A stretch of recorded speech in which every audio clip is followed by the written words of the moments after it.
ကျွန်တော်တို့တွေနေ့စဉ်ဘဝမှာဒီလိုအခြေအနေမျိုးကိုမကြာခဏကြုံဘူးကြမှာပါစားတောက်ဆိုင်ရောက်ရင်မန်နူးစာအုပ်ကြီးကိုကြည့်ပြီးဘာစားရမှန်းမသိပဲဟိုဟာစားရမလို့ဒီဟာစားရမလို့ဖြစ်နေတာမျိုးအားလည်းရက်မှာရုပ်ရှင်ကြည့်မယ်ဆိုပြီး Netflix မှာဇက်ကားရှာရင်အချိန်တွေကုန်သွားတာမျိုးဒါမှမဟုတ် online ကနေအင်ဂျီဝယ်ဖို့ရွေးချယ်စရာများလို့ဘာမှမဝယ်ဖြစ်တော့တာမျိုးတွေပေါ့ရေပီးအဖြစ်တော့ရွေးချယ်စရာများလေလွတ်လပ်ခွင့်ပိုရှိလေလို့ထင်တတ်ကြပါတယ်ဒါပေမဲ့တကယ်လက်တွေ့မှာလို့ရွေးချယ်စရာတွေအရန်များလာတဲ့အခါကျွန်တော်တို့ဦးနောက်ကပိုပြီးဒုက္ခရောက်လာတတ်ပါတယ်။ဘာဖြစ်လို့များရွေးချယ်စရာတွေများတာကကျွန်တော်တို့ကိုပိုပြီးစိတ်ဖိစီးစေတာလဲ။ဘာလို့ပိုပြီးမပြောမရွှင်ဖြစ်စေတာလဲ။ဒီနေ့မှာတော့စိတ်ပညာရှင် Barry Schwartz ရဲ့ The Paradox of Choice သဘောတရားကိုအခြေခံပြီးရွေးချယ်စရာတွေကြားထဲမှာကျွန်တော်တို့ဘလို့ပိတ်မိနေတတ်လဲဆိုတာနဲ့ပိုပြီးရိုးရှင်းပျော်ရွှင်တဲ့ဆုံးဖြတ်ချက်တွေဘလို့ချမှတ်မလဲဆိုတာကို Brainwave ကနေဆွေးနွေးတင်ဆက်ပေးသွားမှာဖြစ်ပါတယ်။ကဲအတူတူလေ့လာကြည့်လိုက်ရအောင်။ဒီအကြောင်းကိုပိုရှင်းသွားအောင်နာမည်ကြီးယိုဘလင်းစမ်းသပ်ချက်အကြောင်းပြောပြပါမယ်။စိတ်ပညာရှင်ရှီဗန်အိုင်ယန်ကဟာပထမတစ်ပတ်မှာဈေးဝယ်သူတွေအတွက်ယိုဘလင်း24မျိုးကိုချပြထားမှာလေ။ရလက်အနေနဲ့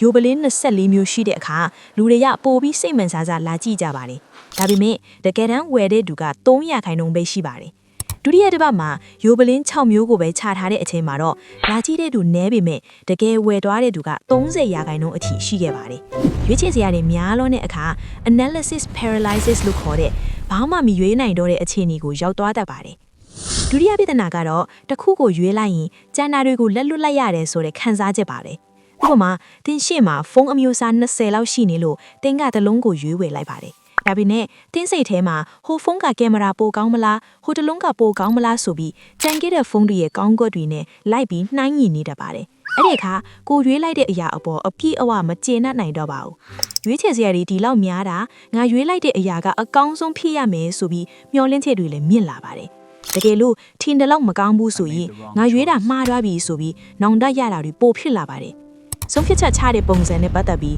လူတွေကို maximizer နဲ့ satisfier ဆိုပြီးနှစ်မျိုးခွဲခြားနိုင်ပါတယ်။ maximizer တွေကအကောင်းဆုံးဆိုတာကိုသာမှလိုချင်လို့ရှိသမျှရွေးချယ်စရာအကုန်လုံးကိုလိုက်လေ့လာတတ်ကြပါတယ်။အကောင်းဆုံးကိုမတွေ့မချင်းအချိန်ပေးပြီးရှာတတ်ကြတယ်။ဒီကတော့အကောင်းဆုံးဆိုတာရှားတဲ့အတွက် maximizer တွေဟာနံတာရကိုအလွယ်ကူဆုံးလူတွေပါပဲ။ satisfier ကတော့ကိုလိုချင်တဲ့စံနှုန်းနဲ့ကိုက်ညီတဲ့အရာကိုတွေ့တာနဲ့ကြေကြေနဲ့နဲ့ရွေးချယ်လိုက်တူပါပဲ။သူတို့ကကြံတဲ့ဟာတွေကိုလိုက်မရှာတော့ပဲဒီလောက်ဆိုလုံလောက်ပြီဆိုတဲ့စိတ်ဓာတ်ကိုလက်ကင်ထားကြပါတယ်။သူတနာတွေအပြင် satisfier တွေဟာ maximizer တွေထက်ပိုပြီးစိတ်ချင်းတာရတယ်လို့ဆိုပါတယ်။ဒါဆိုရင်ဒီ paradox of choice ထောင်ချက်ထဲကနေဘယ်လိုရုံးထွက်ကြမလဲ။နံပါတ်1ရွေးချယ်စရာတွေကိုကိုယ်တိုင်ကန့်သတ်ပါ။ဥပမာဆိုင်သုံးဆိုင်ပဲဝင်မယ်လို့သတ်မှတ်ပါ။ဒါဟာကိုဦးနောက်ကိုဖိအားမများအောင်ကာကွယ်ပေးတဲ့နည်းလမ်းပါ။နံပါတ်2က